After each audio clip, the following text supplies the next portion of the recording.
Bonjour, il est le directeur général adjoint de Mille Merci, une entreprise spécialisée dans la publicité et le marketing interactif. Nous recevons aujourd'hui Julien Chailloux. Julien Chailloux, bonjour. Bonjour. Alors vous avez rejoint Mille Merci en 2000, au moment où Mille Merci était encore une start-up. 5 ans plus tard, elle est introduite en bourse. Aujourd'hui, elle compte 300 salariés. En fait, Mille Merci a créé les premières bases de données d'utilisateurs intelligentes, ce qu'on appelle aujourd'hui les big data. Alors comment expliquez-vous la réussite de Mille Merci ? Je crois que Mille Merci, en tant qu'agence de marketing, elle sait d'abord écouter les besoins de ses clients. Et on voit bien aujourd'hui qu'avec les différentes technologies, en particulier du big data, mais pas seulement, les annonceurs ont besoin de regarder la data, de la contrôler et de l'utiliser. Cette vision-là, c'est une vision qu'on a toujours eue dans le groupe, qu'on a développée depuis 15 ans. Et l'important est de pouvoir se dire, sur une telle quantité de data, il y a besoin de technologie pour la maîtriser, mais il y a surtout besoin d'intelligence pour savoir quoi en faire et comment l'utiliser. L'idée étant, puisque notre métier c'est du marketing, s'adresser aux bonnes personnes au bon moment, quand ça a plus tendance à leur permettre une consommation responsable et intelligente et pas les déranger à un moment qui n'est pas opportun. Est-ce que vous avez un exemple d'une opération récente menée par votre entreprise et menée avec succès ? On travaille beaucoup maintenant dans le RTB, cette capacité qu'on a technologiquement à afficher une bannière en temps réel en prenant la décision est-ce que c'est intéressant d'afficher cette bannière ou est-ce que c'est pas intéressant et surtout à quel prix, puisque c'est un système qui met aux enchères les bannières sur Internet.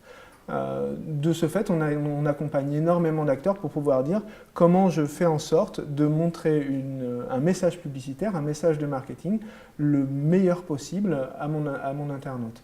Et ça, on le fait, on accompagne par exemple une société comme Oxybul Éveillé Jeux qui fait des produits pour enfants et on travaille avec eux à mettre en place des bannières qui parlent exactement des produits qui sont désirés par l'enfant autour de la date de son anniversaire en fonction de son âge pour être le moins intrusif possible, pour ne pas parler à n'importe qui, n'importe comment, mais surtout pour être adapté à la communication et au message que Oxybul veut donner à ses clients.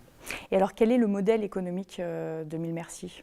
C'est un modèle d'agence assez classique avec des setups quand on veut monter des grosses opérations.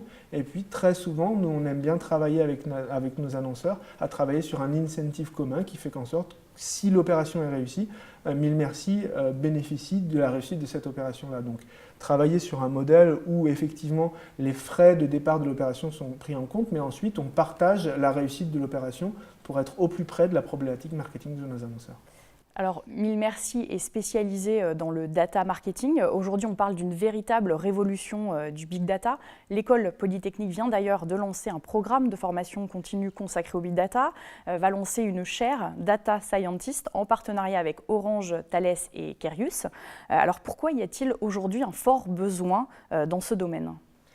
Le big data, c'est d'abord une révolution technologique. Mais cette révolution technologique, les technologies qui nous permettent de traiter autant de données et de les traiter en temps réel, maintenant elles existent. Il faut maintenant des gens pour les contrôler, pour les mettre en œuvre, pour les comprendre et pour amener de l'intelligence marketing, de l'intelligence technologique dans ces nouvelles technologies. À l'intérieur de Mille Merci, on a une équipe de data scientists dont certains viennent de Polytechnique et on essaye justement de mobiliser des énergies pour avoir une partie très mathématique pour pouvoir analyser et mettre en place les analyses et les algorithmes qui vont sur ces données-là et une partie humaine parce qu'il n'est pas vrai que malgré tout, tout va se faire par l'intermédiaire d'une machine. On a besoin d'être humain, on a besoin d'intuition, on a besoin d'avoir encore ce sentiment humain par rapport à la data, tout en gardant, et c'est ça qui est essentiel quand même dans le big data, une vision de l'objectif. En tant que tel, le big data peut être juste une déclaration d'intention ou une technologie. Ce qui est important, c'est de voir quel est l'objectif qu'une société a ou qu'une école ou qu'un système a autour de ce big data. Qu'est-ce qu'on veut faire? Est-ce qu'on veut rendre des data disponibles? Est-ce qu'on veut les processer? Est-ce qu'on veut les rendre intelligentes? C'est tous ces systèmes-là qui sont intéressants. Et pour réussir ces systèmes-là, on a besoin de data scientists, on a besoin d'êtres humains. Et rendre les data intelligentes, c'est quoi par exemple ? Rendre les data intelligentes, c'est être capable de recréer dans des systèmes qui sont... Les vieux systèmes sont plutôt des systèmes où on a une donnée, un identifiant et une liste de champs ou une liste d'informations. Rendre les data intelligentes, c'est les considérer d'une manière complètement différente. Chez nous, les ingénieurs ont l'habitude de dire que les systèmes big data, c'est des boules de gruyère. Au lieu d'être organisés à plat, ils sont organisés en boules, donc dans des méthodes d'organisation de la donnée qui sont complètement différentes.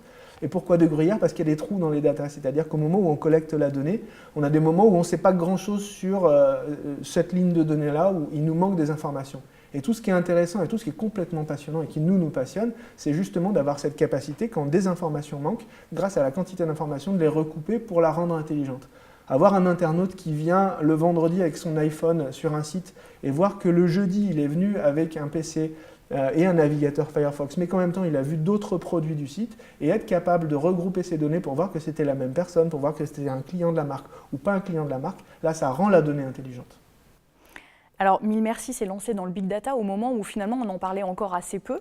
Comment votre entreprise continue-t-elle aujourd'hui à innover? L'innovation, c'est quelque chose qui est intrinsèque à la croissance. Avoir commencé Mille Merci il y a 15 ans en étant dans une cuisine à 3 et d'être maintenant un peu plus de 300 sur 5 bureaux différents dans le monde, c'est une volonté constante d'être dans l'innovation.